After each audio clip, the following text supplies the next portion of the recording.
when America had its credit downgraded last year. I think I said that the credit was going to be downgraded in the United States government about 4 years ago. People said, you're out of your mind nuts. I bet it's 6 years ago now. Out of your mind nuts. We have a AAA credit rating. I said, it's going to happen. Going to happen. Look at the path we're on. That's crazy, Glenn Beck. That's crazy. What happened? I mean, any logic would lead you to that water. You knew it was happening if you would just use common sense. Meanwhile, Team Obama was calling it a recovery summer. A few months later, America's credit is downgraded, so they ignored the facts. Once the S&P let the cat out of the bag, what did they do? They didn't deal with reality. They couldn't ignore it anymore because everybody was talking about it. So what did they have to do? They have to go to step 2, which is vilify. You know, we can debate the strength of the analysis that they did, the history of S&P and so on. They made an egregious analytical error here, but theirs was largely a political analysis, and that's what we should focus on. The fact of the matter is that this is essentially a Tea Party downgrade. The judgment by S&P changed nothing, added nothing to what people know about this country. Again, there's no risk the U.S. would never meet its obligations. Let's recall, this is Standard & Poor's. This is the rating agency that took money from the people who were selling junk bonds and told other people to buy it.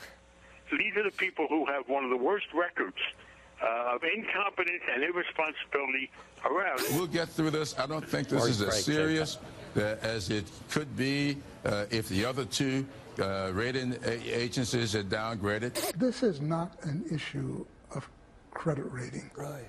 The United States can pay any debt it has because we can always print money to do that. So there is zero probability of default. Warren Buffett, who knows a thing or two about good investments, said if there were a quadruple A rating, I'd give the United States that. Oh. I and most of the world's investors agree. Well, there you have it. Okay. So they ignored it, then they vilified it. Now they're talking about another downgrade. So what's happening? They're softening the ground enough where they're going to just try to take it over, because that is the next step, just like they did with the credit companies. They're just going to put themselves in charge of it. You know what this is? This is putting a crack addict in charge of the crack factory. It's like putting Butch Cassidy and the Sundance Kid in charge of the bank security.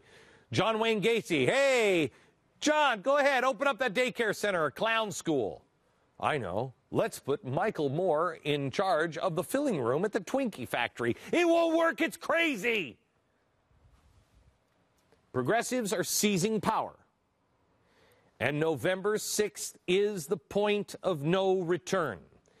If we are unwilling to look at the facts, we will fail. America will be America in name only November 7th. It will. We cannot allow them to control our credit cards, our mortgages, our banks, our cars, our energy, our churches, our health care, our food, our businesses, our media. What is it you have left?